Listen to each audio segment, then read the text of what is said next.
A igreja está firmada sobre a doutrina dos apóstolos e ela está firmada em Cristo, o fundamento da igreja. Por essa razão, esta lição se dedica a esta temática, com o objetivo de mostrar a importância do nosso compromisso com a doutrina dos apóstolos.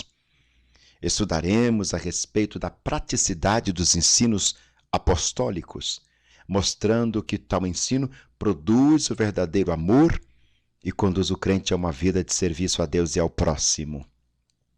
É importante que os alunos aqui presentes compreendam o significado do vocábulo apóstolo. Esse termo vem do latim apóstolos, do grego apóstolos, cujo significado vai além de simplesmente mensageiro, mas aponta para enviado. É importante ressaltar que, embora tenha sido desempenhado importante papel na edificação da igreja, os apóstolos não tinham autoridade em si mesmos, pois os que fizeram e ensinaram, pois o que fizeram e ensinaram foi na autoridade de Jesus Cristo que os escolheu e os enviou. Eu sou o professor Daniel Ramos e estamos na 9ª lição da EBD Jovens, a doutrina dos apóstolos. Tema que eu amo demais. Oremos ao Espírito Santo para nos dar graça e que nos capacite para mais uma lição. Enquanto isso, você se inscreve aqui no nosso canal, faz o seu comentário aqui embaixo, indica esse vídeo para quem quer assistir, enfim, é isso aí. Deus abençoe.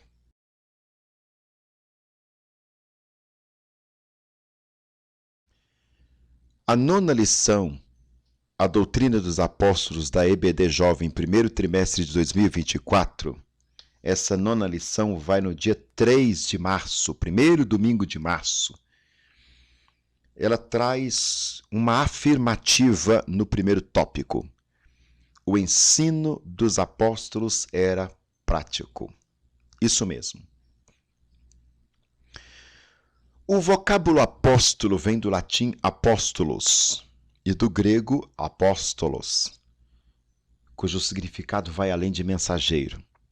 O termo também significa enviado. E nas Escrituras Sagradas, a ênfase é mais sobre aquele que envia do que quem é enviado. É importante destacar que, embora tenha desempenhado um papel importante na edificação da igreja, os apóstolos não tinham autoridade em si mesmos. Não. Fizeram e ensinaram na autoridade de Jesus Cristo, quem os escolheu e os enviou. As palavras dos apóstolos nas apresentações de suas cartas atestam isto, já que eles deveriam ser lidas e obedecidas, não porque elas estavam sendo escritas, mas porque foram chamadas, essas pessoas foram chamadas pelo Senhor. Olha a palavra, eu vou ler do jeito que ele colocou aqui. As palavras de alguns dos apóstolos nas apresentações de suas cartas atesta isso, já que elas deveriam ser lidas e obedecidas, não porque eles as estavam escrevendo. Nosso Deus, o português aqui ficou horrível. Mas é isso, mas porque foram chamados pelo Senhor. Ou seja, o que eu estou te entregando para você ler, não quero que você leia porque eu escrevi. Você leia porque foi o Senhor que me chamou. Isso é lindo demais. Romanos 1, verso 1, 1 Pedro 1, 4. 1, verso 1, perdão. Portanto, falar sobre doutrina dos apóstolos refere-se aos ensinos dos que receberam chamado e autoridade necessária para isso, e que faz dessa doutrina digna de toda aceitação. 1 Timóteo, capítulo 1, verso 15. Paulo afirma que os crentes em Cristo estão edificados sobre o fundamento dos apóstolos. Efésios 2, 20. Que é o mesmo que doutrina dos apóstolos. Atos 2, 42. pois a eles foi dada a missão de lançar as bases doutrinárias da Igreja de Cristo. No entanto, essas duas expressões fazem referência no ensino dos apóstolos e não aos apóstolos em si. Ou seja, a Igreja não está fundamentada nestes homens, mas na doutrina que receberam de Cristo e repassaram à Igreja do Senhor. A validade do que eles ensinaram está no fato de que Jesus é a principal pedra de esquina. Se a doutrina dos apóstolos é fundamento, esse fundamento principal é Cristo. Fundamento, base, pedra. Ou seja, o Senhor é a base e o sustento de toda a doutrina ensinada pelos apóstolos. E sem Cristo, esses ensinos não serviriam, não teria valor nenhum, pois Cristo é insubstituível. E aqui acrescento eu, é incomparável.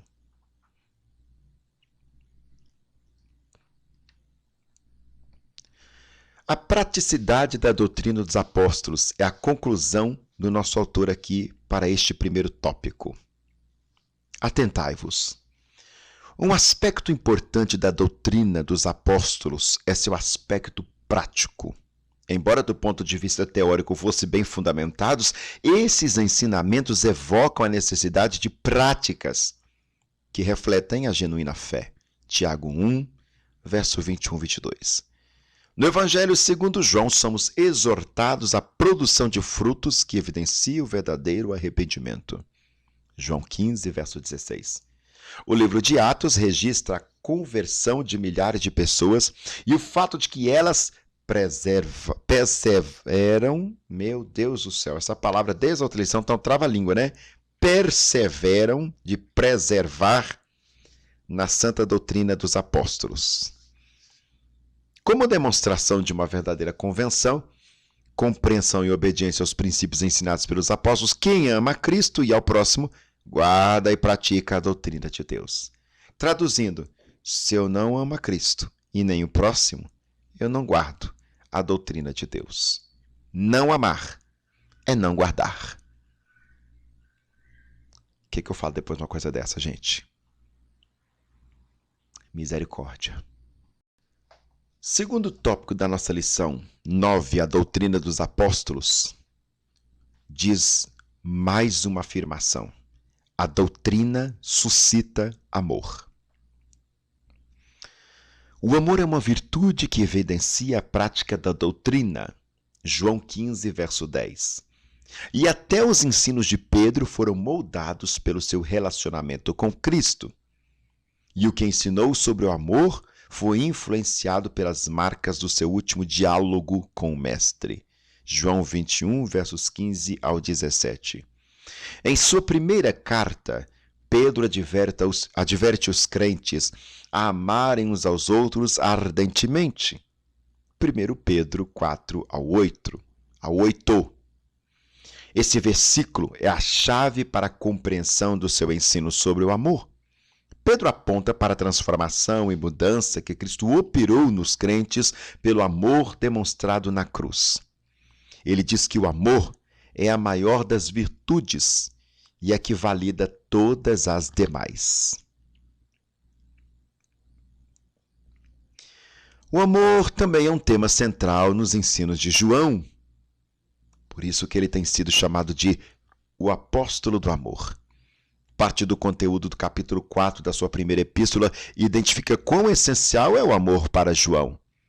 Os versículos 10, 11 e 19 do capítulo 4 podem ser considerados o eixo central do ensino sobre o amor. João afirma que Deus é que amou e ama o ser humano primeiro, e nós respondemos adequadamente ou não a este amor. João defende que o amor evidencia uma nova vida em Cristo e o fato de conhecer a Deus, 1 João 4, 7, 9. Embora ele não possa ser visto, todavia por meio do seu amor sua presença é revelada e percebida. O amor de Deus faz com que venhamos a desfrutar da comunhão com o Senhor e com o Espírito Santo, e o amor testifica a obra realizada por Cristo na cruz do Calvário em nosso favor. Eu acho que ele está fugindo um pouquinho aqui. Mas vamos ver o que acontece. Até cocei meu bigode aqui. No capítulo 2 da carta de Filipenses, o apóstolo Paulo fala de alguns pontos doutrinários a respeito do amor. Ele enfatiza que o amor é uma virtude a ser compartilhada entre os irmãos, que a humildade é uma face genuína do amor, e leva o crente a celebrar as qualidades uns dos outros, e que Cristo é o modelo maior de amor, humildade e serviço. Filipenses 2, 5 ao 10. Paulo também ensina que o amor não é somente um sentimento, mas uma ação, atitude. No capítulo 13 da primeira carta aos Coríntios, ele mostra que o amor tudo sofre, tudo espera e tudo suporta. 1 Coríntios 13, verso 7. Sendo assim, não há doutrina provada por Deus que não produza o verdadeiro amor. É interessante a perspectiva. Acrescentou em alguma coisa, mas eu acho que fugiu do fio a doutrina dos apóstolos, né? No sentido de quanto necessária que ela é. Vamos continuar caminhando. Amados irmãos, eu produzi uma série de vídeos aqui a respeito da doutrina dos apóstolos e com certeza eu vou deixar aqui em cima para vocês o link para vocês acompanhar mais profundamente esse texto, porque eu estou dando uma boa lida aqui e o autor parece que ele, não sei o que aconteceu, o tema que eu que estou esperando demais, né? Não sei, porque a lição toda de jovens vem muito bonita e de repente ele dá uma esvaziada naquilo que eu achava que era o principal. Mas enfim, aí vocês fiquem atentos. Terceiro tópico da lição 9, a doutrina dos apóstolos, a doutrina gera serviço. O Antigo Testamento anunciou a chegada de Jesus em suas mais diferentes condições, inclusive como servo. Isaías 53, verso 1 ao 12. Os textos do Antigo Testamento apontavam para o caráter do servo de Jesus, né? O servo que Jesus assumiria em seu ministério terreno, com o propósito de atender às necessidades, Isaías 61, do 1 ao 3. O apóstolo Paulo fundamentou o seu argumento sobre o dever cristão de auxiliar os enfermos em suas necessidades nas palavras de Jesus de que mais bem-aventurada coisa é dar do que receber. Atos 20, verso 35. Esse princípio está alinhado ao que o Senhor ensinou em palavras e obras, né, aos seus discípulos sobre servirem aos outros e não a si mesmos. Mateus 20, versos 26 e 27. Jesus disse que não veio para ser servido, mas para servir e para dar a vida em resgate a muitos. Marcos 10, 45. Ele enxerga a própria vida em favor de outros, razão pela qual Deus o exaltou e lhe deu nome sobre todo nome. Filipenses 2:9. Jesus é o servo por excelência. Esse texto aqui ficou maravilhoso, né? Os apóstolos lançaram as bases da doutrina cristã, como já dizemos aqui. E Cristo é o fundamento central, como também já dizemos. Uma vez que o serviço foi uma das características fundamentais do ministério de Jesus, essa virtude não poderia estar fora dos ensinos apostólicos. Historicamente, o serviço a Deus e ao próximo é visto como fruto de doutrina dos apóstolos a partir do registro do livro dos Atos. Doutrinariamente, o apóstolo Paulo ensina que os dons espirituais devem ser usados em favor do corpo de Cristo, tratando-os como um serviço. Daí a palavra ministério, né? A palavra ministério quer dizer serviço.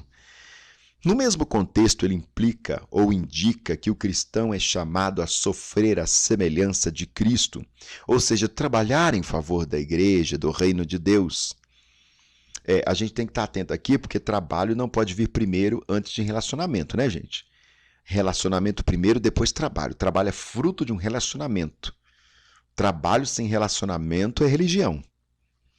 No ensino de João, o cristão deve estar pronto a servir o seu próximo com os seus bens e com a sua própria vida. 1 João 3, 16 ao 17.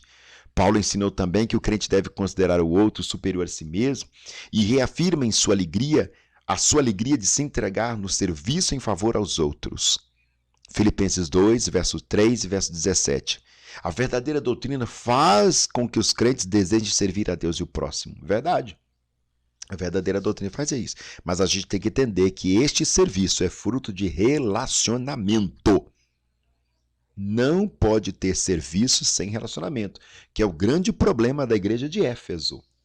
Tenho, porém, contra ti que deixaste o primeiro amor. E isso tem que ser observado por nós outros. Jesus é o alicerce da doutrina cristã, o modelo de servo a ser servido ou ser seguido pelos seus discípulos e todos os crentes. Paulo rogou aos irmãos da igreja em Roma para que não se amoldassem aos padrões deste mundo, mas que mudassem a forma. Romanos 12, 2. Segundo a forma de pensar deste mundo, maior é o que é servido. Aquele que está assentado... Deixa eu ler esse texto de novo, que acho que eu me embaracei. Segundo a forma de pensar deste mundo, maior é o que é servido do que aquele que está sentado à mesa. É porque faltou o do ali, né? Por isso que eu me perdi. Entretanto, Jesus Cristo ensinou que no reino de Deus... Desculpa, ele está fazendo um comparativo. Oh, meu Deus, eu que estou fazendo doideira aqui, ó.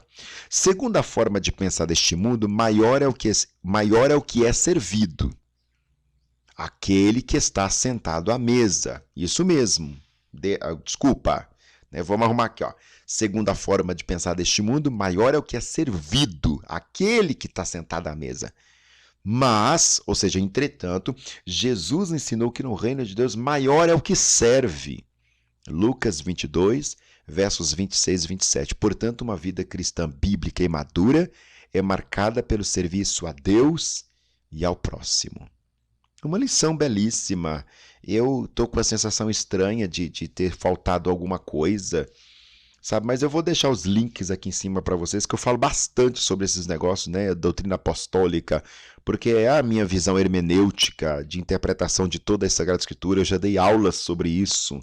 Já fui contratado, inclusive, para dar palestras, workshops sobre o assunto, né? A doutrina apostólica. Mas, enfim... E aí eu não vou repetir tudo de novo aqui, só vou deixar os links, aí vocês vão clicando e vai vendo e vai fazendo sua pesquisa, caso interesse, claro, né? A conclusão da nossa lição, a doutrina dos apóstolos, está fundamentada em Jesus Cristo e tal verdade implica aspectos teóricos e práticos. A doutrina dos apóstolos revela que os crentes de todos os tempos precisam crer e praticar. Aprendemos a respeito da praticidade dos ensinos apostólicos, indicando a experiência de Deus e das pessoas em relação à igreja. Isso se dá em dois aspectos da doutrina dos apóstolos. Primeiro é o amor com o fruto da verdadeira doutrina e o segundo é o serviço abnegado, do qual o Senhor Jesus é o exemplo maior. Belíssima lição mesmo. Eu amei isso aqui. Deus abençoe nosso autor, Deus abençoe você que está nos assistindo. Que tudo o nome do Senhor possa ser glorificado.